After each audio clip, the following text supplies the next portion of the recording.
नमस्कार दोस्तों, Satya neuro centre में आपका स्वागत है। कई बार हमारे पास पेशेंट्स के कॉल आते हैं कि सर दिमाग की बीमारियों के लिए हम सीटी स्कैन करवाएं या फिर एमआरआई करवाएं। बड़ा ही कन्फ्यूज़न रहता है। कई बार मरीज़ अपने आप जाके टेस्ट करवा लेता है सीटी स्कैन, डॉक्टर के पास रिपोर्ट लेके जाता है, डॉक्टर बोलता है एमआरआई करवाओ, तो मरीज़ के पैसे लग जाते हैं अननेसेसरली। तो क्या इम्पोर्टेंट है एमआरआई और सीटी स्कैन में, क्या ज़रूरत पड़ती है, क्या फ़ायदे नुकसान होते हैं, ये समझने के लिए इस वीडियो को ध्यान से ज़रूर देखें। जब भी हम सीटी स्कैन करवाते हैं, सीटी स्कैन क्या होता है, एक तो थोड़ा सा सस्ता होता है, एक चीज़। दूसरा, समय कम लगता है सीटी स्कैन में। कई मरीज ऐसे होते हैं जिनको मशीन के अंदर जाने से घबराहट होती है, ज़्यादा देर तक अंदर रुक नहीं सकते, या कोई परेशानी होती है, या फिर किसी का ऑपरेशन हो रखा हो, शरीर में कोई धातु मेटल रोड लगी हुई हो, तो उनकी एमआरआई कई बार नहीं हो पाती है, पुरानी जो एमआरआई मशीन है उनके अंदर।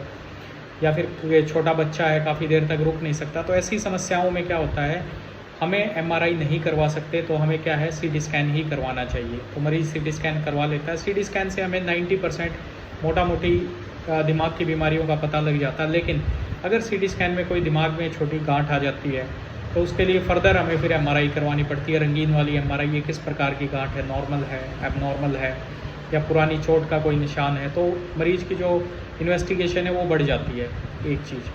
दूसरी चीज़ क्या है, कई बार डायरेक्ट हम एमआरआई करवाएं, मरीज अफोर्डेबल नहीं होता है, तो उन केसेस में क्या होता है, पैसे सेव करने के लिए हम सीटी स्कैन करवा लेते हैं, हमें उसका पता लग जाता है।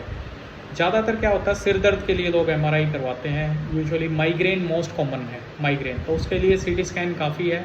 आपको दिमाग के स्ट्रक्चर्स का पता लग जाता है। कोई गांठ, 3 से 4% केस ऐसे होते हैं 100 में से जिनके दिमाग के अंदर कोई गांठ या कोई ऐसी बीमारी निकल के आती है, तो बाद में वो अपनी एमआरआई करवा सकते हैं फर्दर इन्वेस्टिगेशन और जांचने के लिए भाई क्या है। तो सीटी स्कैन और एमआरआई, अगर आप अफोर्डेबल हैं, कोई घबराहट नहीं है मशीन से, आप अच्छे से कोऑपरेट कर सकते हैं, 15 से 20 मिनट आप मशीन में रुक सकते हैं, तो आप एमआरआई करवाइए। नहीं तो आप सीटी स्कैन करवा सकते हैं, इससे भी ज़्यादा से ज़्यादा बीमारियों का पता लग जाता है। तो ज़्यादा से ज़्यादा इस वीडियो को शेयर करें ताकि आपके जो नेसेसरी पैसे हैं वो बचाए जा सकें और आप अपने बीमारी को पकड़ने में मदद कर सकें। अगर आप डॉक्टर से मिले बिना डायरेक्ट कई बार टेस्ट करवाने डायग्नोस्टिक सेंटर पे जाते हैं। तो एक और नुकसान क्या होता है सीटी स्कैन का, सीटी स्कैन जो होता है हमारे दिमाग का जो पिछला हिस्सा होता है उसकी बीमारियों को नहीं पकड़ पाता है। उसके लिए हमें हमेशा एमआरआई ही करवानी पड़ती है, तो इस चीज़ को ध्यान में ज़रूर रखें। अगर किसी को पीछे सिर में दर्द है पिछले हिस्से में, तो वो एमआरआई ही करवाएं।